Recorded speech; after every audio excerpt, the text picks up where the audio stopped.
যারা বড় রাজনৈতিক দল তাদের ক্ষেত্রে বলা হয় যে তাদের এক ধরনের কর্মীদের ফিল্ডে যারা থাকে বা রাজনৈতিক দলগুলোর এক ধরনের আগ্রাসী মনোভাব থাকে, যে আগ্রাসী মনোভাবের কারণে ভোটাররা প্রার্থী সম্পর্কে জানে, প্রচারণা সম্পর্কে শুনছে, দিন শেষে তাদের ভিতরে আসলে একটা ভয় কাজ করে। এই আগ্রাসী ভূমিকার ধারণাটাকে আপনারা দেখেন কিনা, মানেন কিনা, সমাধান করবেন কিনা? ধন্যবাদ সম্মানিত সঞ্চালক বা পরিচালক, এবং আমি প্রথমেই যমুনা টিভিকে ধন্যবাদ জানাচ্ছি যে এই নাগরিক সংলাপের আয়োজন করা হয়েছে। আমার সহযোদ্ধা বলা যায় যে রাজনীতির অঙ্গনে, নির্বাচনের মাঠে যারা উপস্থিত হয়েছেন সকলকে ধন্যবাদ জানিয়ে আমি আমার কথা শুরু করছি। আসলে আমরা প্রায় 1.5 যুগ পরে একটা নির্বাচন, উৎসবমুখর নির্বাচন করার স্বপ্ন নিয়েই ময়দানে নেমেছি। আমরা অতীত নির্বাচনে ছিলাম। বাংলাদেশে কোনো নির্বাচন থেকে আমার দল জামাত ইসলামী কোনোদিনও নির্বাচন বয়কট করেনি, নির্বাচন করেছে। কিন্তু গত 3টি নির্বাচনের পরে মানুষ আশা করছিল যে এবার নিরাপদে নিজের ভোট নিজে দিতে পারবে। কিন্তু আমরা যারা রাজনীতি করি, রাজনৈতিক দল, আমাদেরও কোনো কার্যক্রম, কোনো দলের ভূমিকায় ভোটারদের মধ্যে অত্যন্ত সন্দেহের উদ্রেক হচ্ছে, এবং তাদের যেই আশাকাঙ্ক্ষা ছিল 1.5 যুগ পরে যে নির্বাচনটা তারা ভোট দিবে, কিন্তু এখনও তাদের সেই রয়ে গেছে যে নিজের ভোট আসলে নিজে দিতে পারবে কিনা, এবং ভোট দেওয়ার পরে নিরাপদে বাড়িতে পৌঁছতে পারবে কিনা।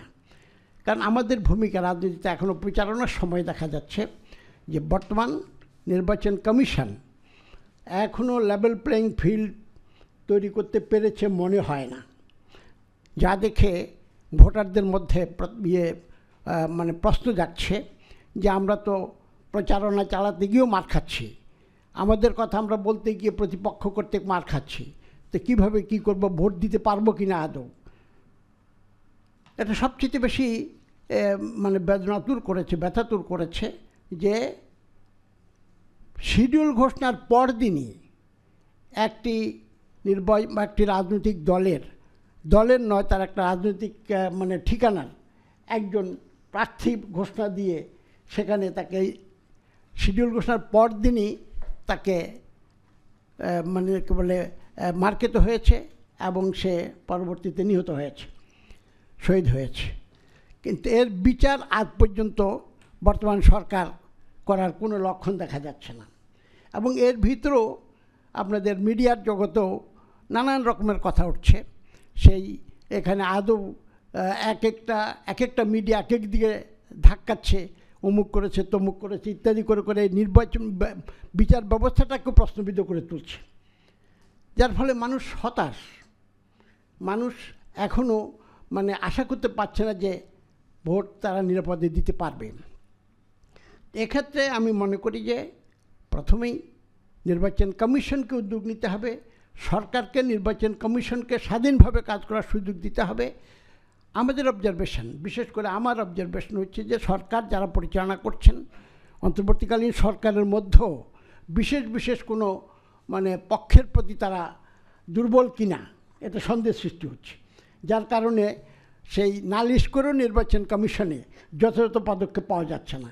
এটা চাক্ষুষ প্রমাণিত হয়ে গেছে যে নির্বাচন কমিশন যাদেরকে নমিনি হিসেবে স্বীকৃতি দিয়েছে তাদের স্বচ্ছতা কী আছে, নমিনি হিসেবে প্রার্থী হিসেবে যাদেরকে মনোনীত করেছে নির্বাচন কমিশন তাদের স্বচ্ছতা নিয়েও অনেক প্রশ্ন আছে।